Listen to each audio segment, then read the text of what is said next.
suis heureux également que cette journée d'études ait été maintenue, et puis puisqu'il va être question beaucoup de maximes latines aujourd'hui, n'oublions pas la belle maxime qui orne le blason de la ville de Paris, hein, fluctuate nec mergitur, Paris est battu par les flots, mais Paris ne sombre pas. Voilà, alors j'aimerais, dans mon rapport général sur la spécialité, commencer par essayer de parler un peu du contexte de nos travaux, poser la question de savoir pourquoi en 2015 on s'intéresse d'aussi près à cette vieille brocarte latine de la lex specialis.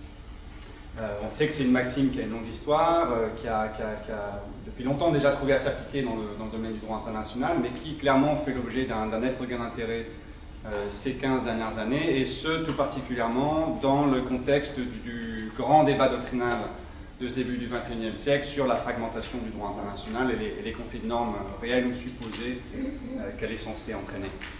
Les causes du débat sont assez bien connues maintenant. Il y a d'abord des causes proprement sociologiques qui concernent ce que Niklas Luhmann a appelé la différenciation fonctionnelle, à savoir la différenciation de la société en champs spécifiques, la santé, l'art, l'éducation, la culture, l'environnement, qui s'autonomisent les uns par rapport aux autres et à mesure qu'ils s'autonomisent, produisent leur propre capital culturel, symbolique, sécrètent leurs propres règles, leurs propres institutions, leur propre régime de l'égalité.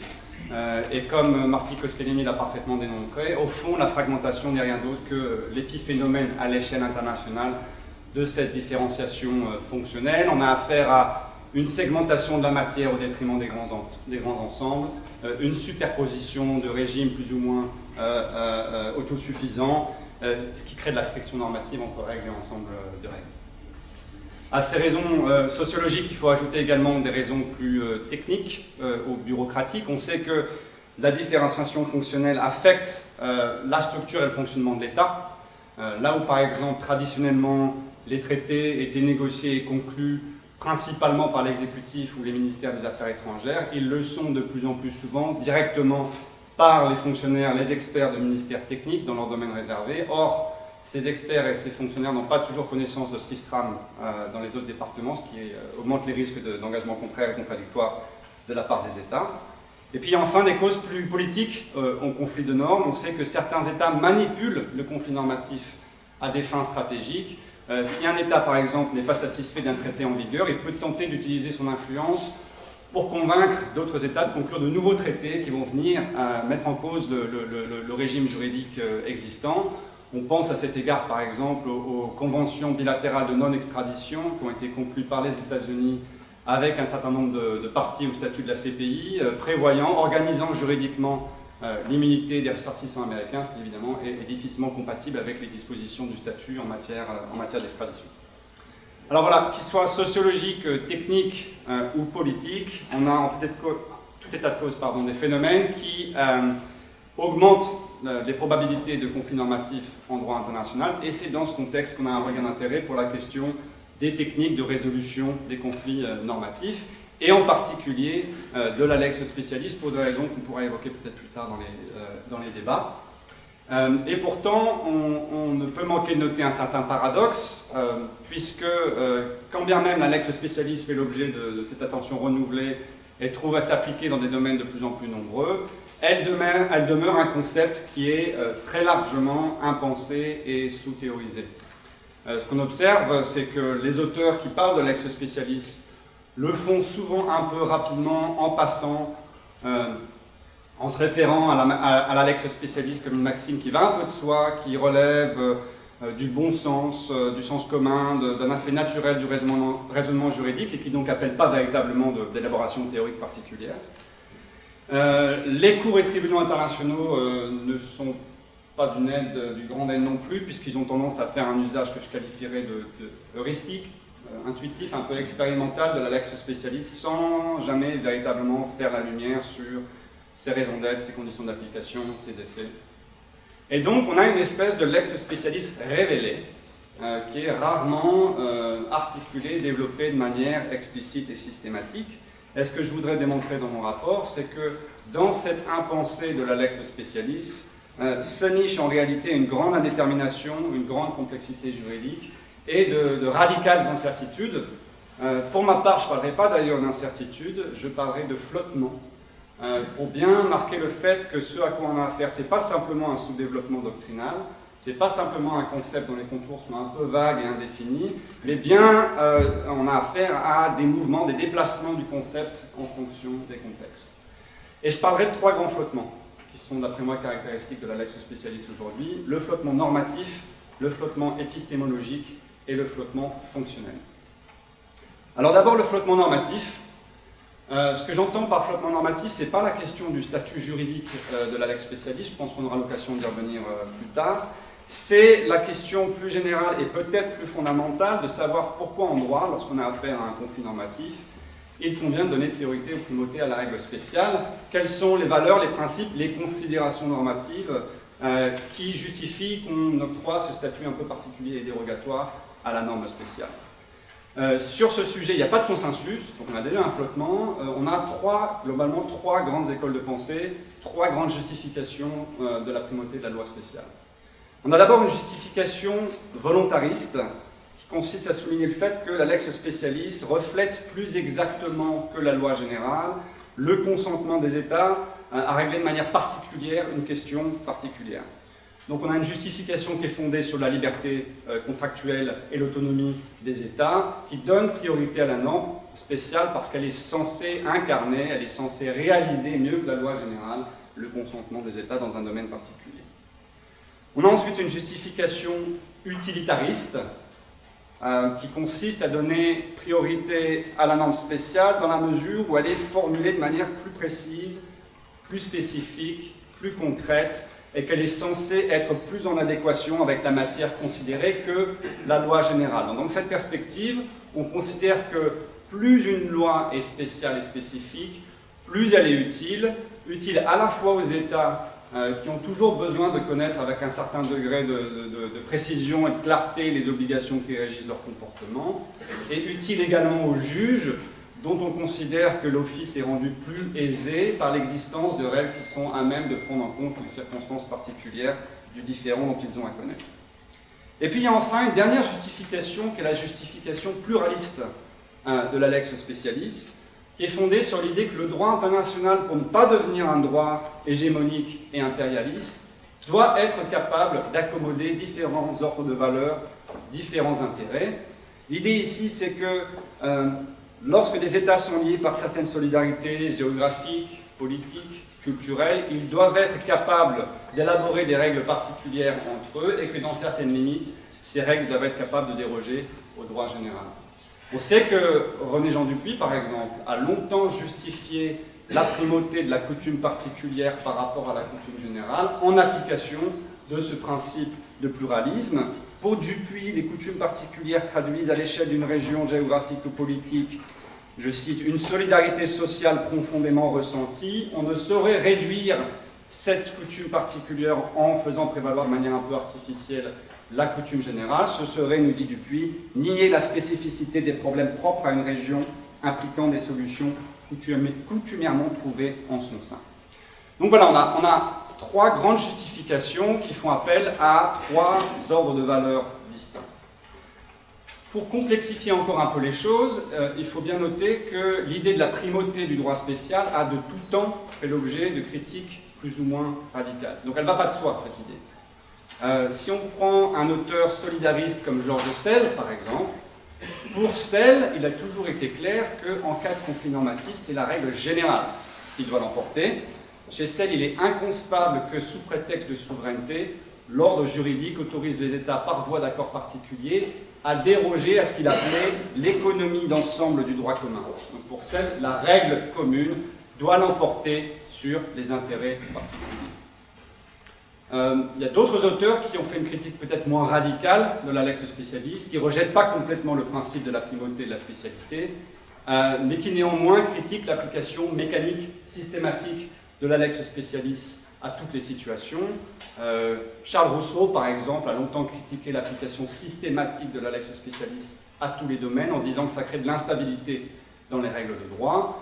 Plus près de nous, un auteur comme Jan Klabers a également critiquer l'application systématique de la Lex Specialis en disant que ça peut nous conduire à des résultats qui sont contre-intuitifs. qui sont problématiques d'un point de vue normatif, qu'on a du mal à réconcilier avec notre sens ordinaire de la justice. Je peux, dans les débats, vous donner un exemple concret si vous le souhaitez. Voilà donc le premier flottement de la lex specialis, c'est le flottement qui concerne la justification et le bien fondé de la maxime. Le second flottement, le flottement épistémologique, concerne non pas la justification de la lex specialis, mais l'une de ses conditions d'application principale. Alors, je crois que Vincent va parler des conditions d'application de la lex specialis, donc je m'en tiendrai à 3 remarques très générales sur la question épistémologique qui a trait à l'identification de la lex specialis. Comment reconnaît-on la lex specialis? Première remarque générale, il n'y a aucun consensus sur les critères à mettre en œuvre. On a une orthodoxie doctrinale qui consiste à dire qu'il y a 2 critères à prendre en compte. Je pense que Vincent nous le dira mieux que moi. Le critère du champ d'application matériel, ici la lex specialis, c'est la norme qui s'applique au champ d'objet le plus restreint, et le critère du champ d'application spatial ou personnel, la lex specialis, c'est celle qui s'applique au nombre le plus restreint de destinataires. Mais si on fait une analyse plus approfondie des textes et de la pratique, on se rend rapidement compte qu'il y a bien d'autres critères en réalité qui sont pris en compte. Je donnerai 2 exemples. Pour certains, lorsqu'on a une tension ou un conflit entre 2 normes qui s'appliquent au même objet, la lex specialis, c'est celle qui est formulée de la manière la plus explicite, la plus précise, la plus sophistiquée. Donc le critère déterminant ici, c'est la formulation de la règle. En vertu d'un autre critère, ce qui compte, c'est la profondeur normative de la règle. Donc on a une jurisprudence à peu près constante, par exemple dans le domaine des droits de l'homme, qui tente à donner priorité entre 2 règles, entre 2 normes, ou 2 dispositions d'un même traité, priorité à la règle qui est la plus favorable en termes de droits et libertés individuelles. Donc le critère ici, c'est ni le champ d'application, ni la formulation de la règle, mais sa portée substantielle. Deuxième remarque générale sur la question épistémologique, s'il n'y a pas de consensus sur les critères, il y a encore moins de consensus sur la façon dont les critères interagissent les uns par rapport aux autres. Et c'est une vraie difficulté dans la mesure où ce qui relève du droit spécial d'un point de vue peut parfaitement relever du droit général d'un autre point de vue. Je vous donnerai un exemple, prenons la question de savoir lequel d'un traité bilatéral d'investissement ou de la convention CIRDI relève de la lex specialis. Si on prend le point de vue rationé personae, le champ d'application personnel, il semble assez clair que c'est la convention bilatérale d'investissement, puisqu'elle ne lie que 2 États. Mais si on prend le point de vue matériel, le champ d'application matériel, alors la conclusion semble être la conclusion inverse, puisque la convention CIRDI ne traite que de la question du règlement des différends, là où les traités bilatéraux d'investissement règlent également la question des droits matériels, des droits substantifs des investisseurs.